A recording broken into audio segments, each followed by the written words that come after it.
Venezuela ఇప్పుడు అంతర్జాతీయ రాజకీయాల్లో బాగా వినిపిస్తున్న పేరు. అమెరికా అధ్యక్షుడు డొనాల్డ్ ట్రంప్ వెనిజులా అధ్యక్షుడు నికోలస్ మదురో అతని భార్యను నిర్బంధించాక ప్రపంచానికి వెనిజులా గురించి తెలిసిందే.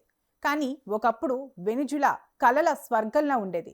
లాటిన్ అమెరికాలో అత్యంత వేగంగా అభివృద్ధి చెందుతున్న దేశంగా మెరిసిపోయేది. ఆర్థికంగా ప్రపంచ స్థాయి టాప్ 10 దేశాల్లో ఒకటిగా ఉండేది. బీచ్లు నిత్యం పర్యాటకులతో కళకళలాడిపోయేవి. ప్రపంచ సుందరీమణులు, విశ్వ సుందరీమణులను సగర్వంగా ప్రపంచానికి అందించిన దేశంగా గుర్తింపు పొందింది. ఎందరో యువత వెనిజులా దేశంలో పనిచేయాలని ఉవ్విళ్ళూరుతుండేవారు. ఇదంతా గతం. ఇప్పుడు వెనిజులా ఓ శాపగ్రస్త భూమి. ఈ దుస్థితికి కారణమేంటి? వెనిజులా ఎందుకిలా మారిపోయింది?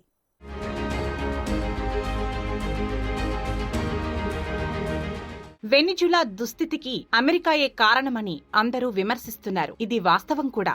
అమెరికా అధ్యక్షుడు డొనాల్డ్ ట్రంప్ దుందుడుకుతనంతో వెనిజులా దేశాధ్యక్షుడు నికోలస్ మదురోను నిర్బంధించిన మాట నిజం. మదురో మాదక ద్రవ్యాల మాఫియాతో జట్టుకట్టి అమెరికాకు డ్రగ్స్ సరఫరా చేస్తున్నారని ట్రంప్ చేస్తున్న ప్రధాన ఆరోపణ. అయితే వెనిజులా దేశ చమురు నిక్షేపాలపై ట్రంప్ కన్నుపడిందని పలువురు చేస్తున్న విమర్శల్ని కొట్టిపారేయలేం. కానీ వెనిజులా పతనానికి అంతకు మించిన మరో కోణం కూడా ఉందని కొందరు విశ్లేషకులు వ్యాఖ్యానిస్తున్నారు.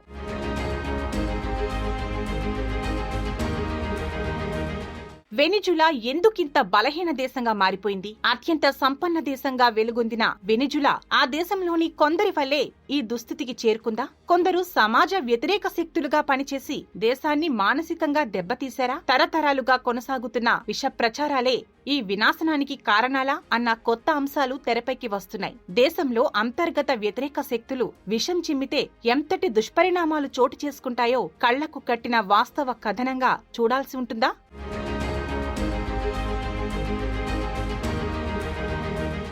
ఈ కోణంలో ఒక ఆసక్తికరమైన కథనం ఇప్పుడు సోషల్ మీడియాలో ప్రచారంలో ఉంది. నేతలు తలుచుకుంటే ప్రజల్ని ఎలాగైనా మార్చగలరని ఈ కోణం కథనం చెబుతోంది. వెనిజులా ప్రజల మనసుల్లో విషభావాలను పుట్టించింది నేత హుగో చావేజ్ ప్రకటనలే అని కొందరి బలమైన ఆరోపణ. పలు సందర్భాల్లో హుగో నోటి వెంట బడా పారిశ్రామికవేత్తలు కొందరు దేశాన్ని లూటీ చేస్తున్నారన్న స్టేట్మెంట్ వినవచ్చేది. ఈ ప్రకటన వెనుక ఆర్థిక విశ్లేషణ కన్నా ఎమోషనల్ మ్యానిప్యులేషనే అధికంగా ఉండేదని వారి భావన. చమురు బావులన్నీ వీరి గుప్పెట్లోనే ఎందుకుండాలి? దేశంలో వీరు మాత్రమే ఉన్నారా? ఇంకెవరూ లేరా? నిత్యం ఇలాంటి ప్రకటనలతో దేశంలోని 8 పెద్ద చమురు కంపెనీలను ప్రజల దృష్టిలో దేశాన్ని దోచే శత్రువులుగా విజయవంతంగా చిత్రీకరించగలిగారు.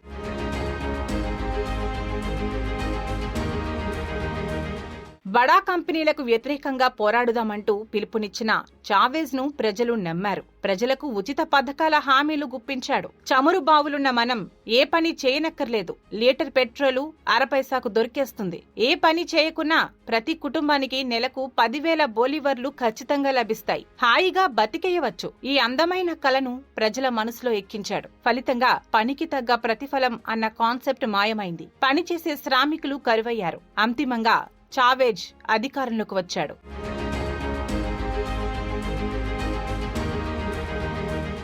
ఉచిత పథకాల మాయాజాలంలో దేశం ఆర్థికంగా దెబ్బతింది. ప్రైవేటు కంపెనీలన్నీ జాతీయమయ్యాయి. ఉత్పాదకత తగ్గింది. జీడీపీ ఘోరంగా పడిపోయింది. ద్రవ్యోల్బణం విజృంభించింది. ఈ సమయంలోనే చావేజ్ మరో నిర్ణయం తీసుకున్నాడు. అదే కరెన్సీ ముద్రణ.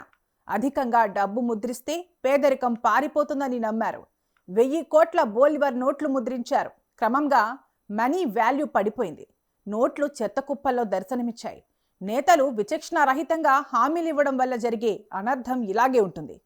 దేశాధ్యక్షుడు చావేజ్ అవసాన దశలో వారసుడిగా నికోలస్ మదురో వచ్చారు. మదురో చావేజ్ అడుగుజాడల్లోనే నడిచారు. అంతకు మించిన ప్రయత్నాలు చేశారు. వెనిజులాలో అవినీతి అక్రమాలు, కరప్షన్, నియంతృత్వ పోకడలు పతాక స్థాయికి చేరుకున్నాయి. ఎన్నికలు రద్దయ్యాయి. ప్రతిపక్షాల గొంతును నిర్దాక్షిణ్యంగా నొక్కేశారు. ఏకపక్షంగా మదురో దేశాధ్యక్షుడిగా ప్రకటించుకున్నారు.